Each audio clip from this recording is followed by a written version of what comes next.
Movie की शुरुआत में हमें एक साइंटिस्ट को दिखाया जाता है जो वहाँ पर अलग अलग चीज़ें इस्तेमाल करके एक पपेट बना देता है और उसके साथ एक डिश अटैच करके उसे वहीं पर लटका देता है। तो कुछ समय बाद वो पपेट नीचे गिर जाता है और उसकी आंखें खुल जाती हैं और वो अपने आसपास देखता है तो उसे वहाँ पर एक आदमी ज़मीन पर गिरा हुआ दिखता है, जिसे देखकर उसे कुछ भी समझ में नहीं आता। तो वो पपेट 9 अपने पास वो डिस्क रखकर खिड़की के बाहर देखता है, जहाँ पर उसे लोगों के द्वारा की गई तबाही के निशान दिखते हैं और वहीं पर नीचे उसे कोई और जिंदा चीज दिखती है, जिसे वो आवाज लगाने की कोशिश करता है पर उसके गले से कोई आवाज नहीं निकलती। जिसके बाद वो खुद ही नीचे पहुंच जाता है, जहां पर उसे कोई भी नहीं दिखता सिवाय एक रोशनी के, जिसे देखकर वो डरकर छुप जाता है। जब वो उसके पास आता है तो वो पपेट उसे बिना देखे एक रॉड से मारकर नीचे गिरा देता है और वो और कोई नहीं पपेट नंबर 2 होता है, जो उसे बताता है कि आखिरकार उन्होंने तुम्हें बना ही लिया, तुम हम सब से बेहतर हो।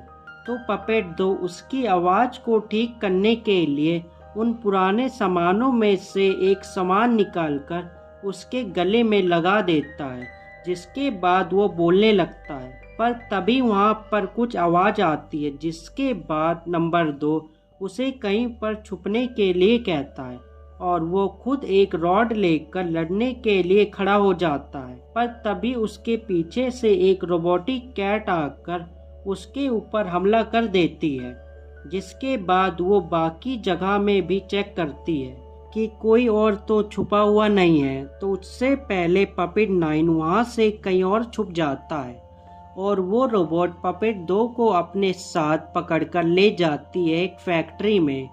तो पपेट 9 उसे बचाने के लिए उसके पीछे जाता है, पर जख्मी होने के कारण वो बेहोश होकर वहीं पर गिर जाता है। तो एक दूसरा पपेट उसे वहां से उठाकर अपने साथ अपने घर में ले आता है और उसका टूटा हुआ हाथ जोड़ देता है। पर उतने में ही वहां पर पपेट नंबर 1 आ जाता है, जो उन दोनों को अपने साथ उस बिल्डिंग के ऊपर ले जाता है एक लिफ्ट में बैठाकर, और उन्हें बताता है कि बहुत समय पहले इंसानों और मशीनों के बीच एक बहुत बड़ी जंग हुई थी, जिसने पूरी दुनिया को खत्म कर दिया, जिससे हम सब बड़ी मुश्किलों से बच पाए और तुम भी उस रोबोट के पीछे जाने की जिद छोड़ दो।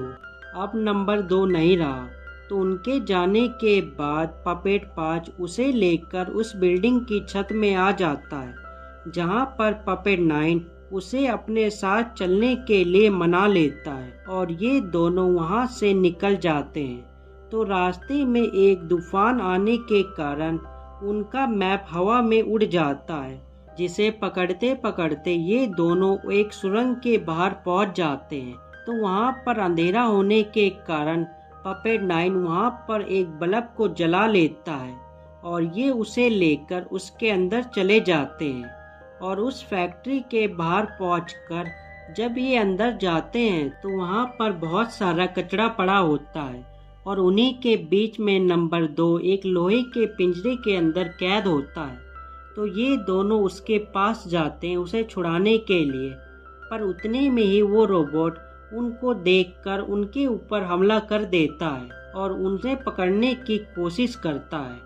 पर तभी वहां पर एक और पपेट आकर उस रोबोट के ऊपर हमला करके उसे मार देती है, जिसका नंबर 7 होता है। तो उसके मरने के बाद नंबर 9 एक मशीन में वो डिस्क लगा देता है, जिससे वो मशीन पपेट नंबर 2 की आत्मा को अपने अंदर खींच लेती है और वो मशीन दोबारा से जिंदा होकर उनके ऊपर हमला कर देती है, जिससे बड़ी मुश्किलों से वो बचकर भागते हैं।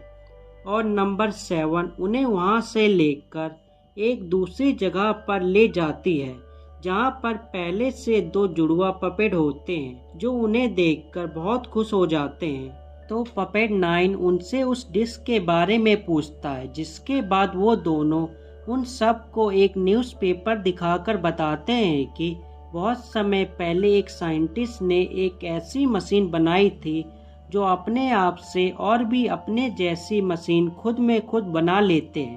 पहले तो सब कुछ ठीक था, पर बाद में उन मशीनों ने सारे इंसानों को मार दिया और वो डिस्क उस पावर का सोर्स है। तो उसके बारे में और जानने के लिए ये दोनों वापस से नंबर 1 के घर में जाते हैं, जहाँ पर उन्हें नंबर 6 मिलता है, जो उन्हें सब कुछ बता ही रहा होता है। पर उतने में ही वहाँ पर नंबर 8 आकर उन्हें पकड़ लेता है और पकड़कर नंबर 1 के पास ले जाता है।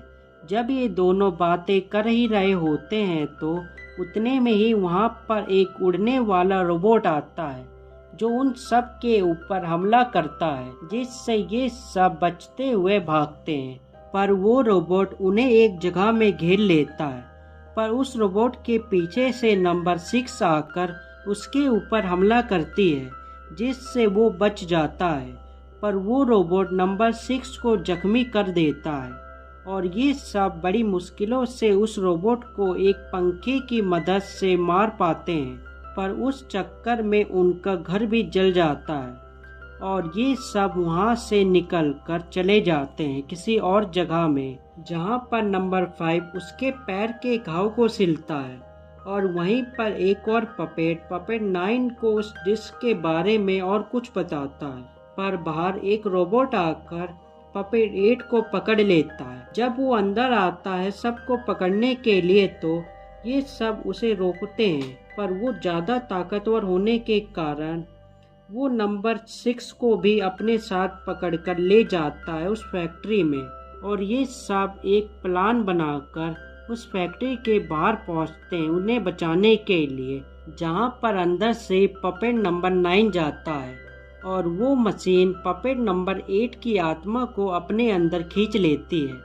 पर उससे पहले वो पपेट नंबर 6 की आत्मा को अपने अंदर खींचती, वहाँ पर पपेट नंबर 9 आकर उसे वहाँ से बचा लेता है और वो दोनों वहाँ से बचकर बाहर आ जाते हैं और ये सब मिलकर उस पूरी जगह को ब्लास्ट कर देते हैं, जिससे वो पूरी फैक्ट्री तबाह हो जाती है और ये वहाँ से दूर जाकर बैठे होते हैं।